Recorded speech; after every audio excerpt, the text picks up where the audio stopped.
ভয়াবহ সন্ত্রাসী হামলার পর থমথমে গোটা অঞ্চল। যৌথ বাহিনীর নজিরবিহীন টহল চলছে বিভিন্ন এলাকায়। পর্যটন স্পটগুলোতে নিরাপত্তা কয়েক গুণ বাড়ানো হলেও শঙ্কায় ভুগছেন স্থানীয় সহ পর্যটকরা। জম্মু কাশ্মীরগামী প্রায় 90% বুকিং এরই মধ্যে বাতিল করে দেয়া হয়েছে বলে জানিয়েছে বিভিন্ন ট্রাভেল এজেন্সি।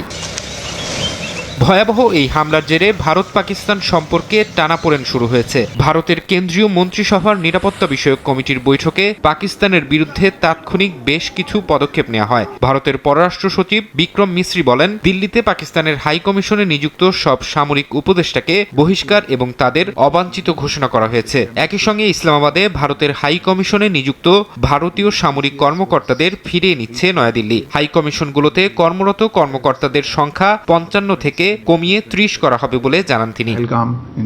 পাকিস্তানের সঙ্গে গুরুত্বপূর্ণ আটারি ওয়াঘা সীমান্ত বন্ধ করে দিয়েছে ভারত। ওই সীমান্ত দিয়ে যারা ভারতে প্রবেশ করেছেন তাদেরকে 1 মের মধ্যে ফিরে যেতে নির্দেশ দেওয়া হয়েছে। এছাড়া পাকিস্তানিদের ভারতে প্রবেশও সাময়িকভাবে বন্ধ করে দেওয়ার কথা জানিয়েছেন ভারতের পররাষ্ট্র সচিব। সার্ক ভিসায় যেসব পাকিস্তানি নাগরিক ভারতে অবস্থান করছেন তাদের ভারত ছেড়ে যাওয়ার জন্য 48 ঘন্টার সময় বেঁধে দেওয়া হয়েছে।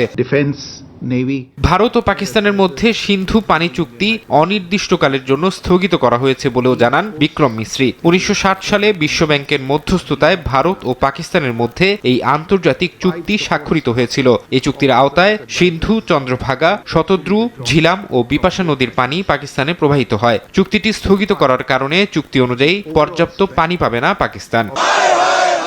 এদিকে পেহেলগামে সন্ত্রাসী হামলার পর বুধবার ভারতের বিভিন্ন শহরে পাকিস্তান বিরোধী বিক্ষোভ হয়েছে। এই হামলার জন্য পাকিস্তানকে দায়ী করে স্লোগান দিয়েছেন বিক্ষুব্ধরা। ফারহাদ চৌধুরী।